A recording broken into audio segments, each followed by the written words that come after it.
sa ating Koreana quester na si Sandara Park, umaasa siyang ma-impress ang mga jurors sa kanyang sariling music video. Pero, na-impress kaya sila? My mission is to look like Regine Velasquez and make a music video like her.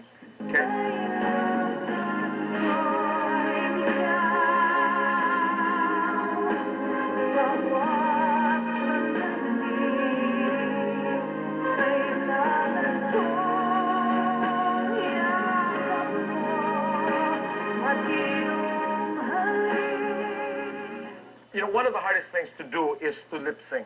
You're in for me. Bakit gusto mong mag-artista?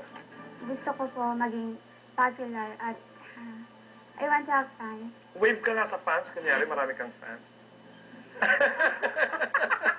Again, do it again. That's nice. Paano pag binu ka? Huh? Pag binu ka ng mga Boo! tao, Boo! hindi ka marunong. Sabi nila, wala kang kwenta, wala kang karapatang maging artista. Boo! Boo! Marunong po ako. Ha? Wave ka pa rin dapat. Patunayan mo, kaya mo maging magaling na artista. Luis, bakit mo nagawa ito sa akin? Pinagpalit mo ako kay Jody. Ibibili pa kita sana house and lots kung manalo ako sa contest na to.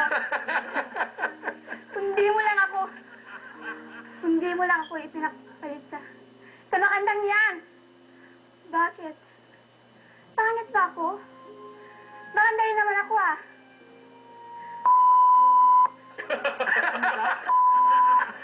Cute sa umpisa. Cute. May punto. Yung pagka-Koreana mo lumalabas. Kaya lang, kung hindi mo mabibitawan yan, may hirapan magbigay ng role para sa'yo. I promise that starting this moment, I'll try to speak Tagalog.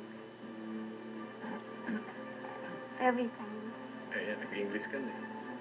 Hindi po. Ang gagawin pag na-out ka? Umiyak po. Tapos, Pwede siyang komedyante. Ha? tapos pagtaas mo umiyak, Hindi ko pa alam. Basta alalahanin mo lamang, in ka sa akin.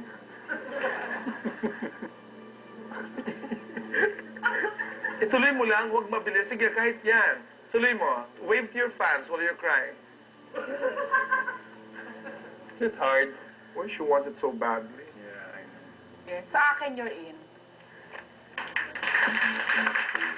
Wait! Mahal ko kayo. Again. What did you say, Sandara? Mahal ko kayo. What is that? What's that? Jump Jump where? from here. Dahil sa napaka-honest ng kanyang reaction at ang kanyang wave, in na in ang Korean beauty.